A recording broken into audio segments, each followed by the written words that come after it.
হজরত মোহাম্মদ সাল্লাল্লাহু সাল্লামের কতজন সন্তান ছিল? 7 জন, 3 পুত্র 4 কন্যা। হজরত দাউদ আলাইহিসসালামের কতজন সন্তান ছিল? 19 জন। হজরত সুলাইমান আলাইহিসসালামের কতজন সন্তান ছিল? 1 জন। অনেকে বলে মরে গেলে মুক্তি পেতাম, কিন্তু সেখানে তো মুক্তি পাবে না।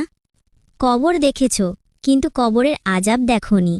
দুনিয়াতে শান্তি না পেলে মারা যাবেন, কিন্তু যদি কবরে শান্তি না পান তাহলে কোথায় যাবেন?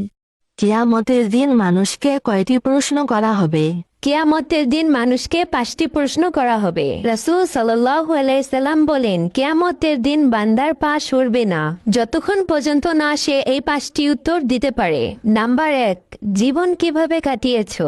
নাম্বার 2, যৌবন কোথায় ব্যয় করেছো? নাম্বার 3, অর্থ কিভাবে উপার্জন করেছো? নাম্বার 4, সেই অর্থ কোথায় খরচ করেছো? নাম্বার 5, যা জেনেছো তা অনুযায়ী আমল করেছো কিনা?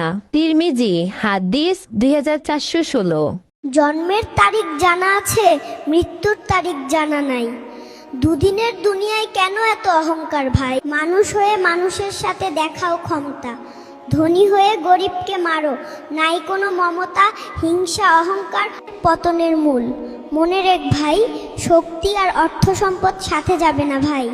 সময় থাকতে নিজেকে শুধরে নাও। কিয়ামতের দিন মানুষকে কয়টি প্রশ্ন করা হবে? কিয়ামতের দিন মানুষকে 5টি প্রশ্ন করা হবে। রাসূল সাল্লাল্লাহু আলাইহি সাল্লাম বলেন, কিয়ামতের দিন বান্দার পা সরবে না যতক্ষণ পর্যন্ত না সে এই 5টি উত্তর দিতে পারে।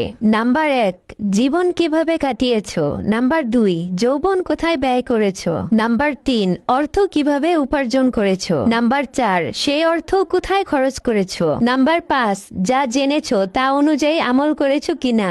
তিরমিজি হাদিস 2416। কবর শব্দের অর্থ কি?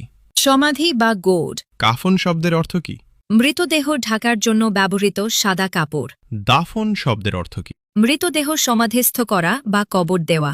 মাজার শব্দের অর্থ কি? জিয়ারতের স্থান বা দর্শনের স্থান। হজরত শব্দের অর্থ কি? মহাব্যক্তি।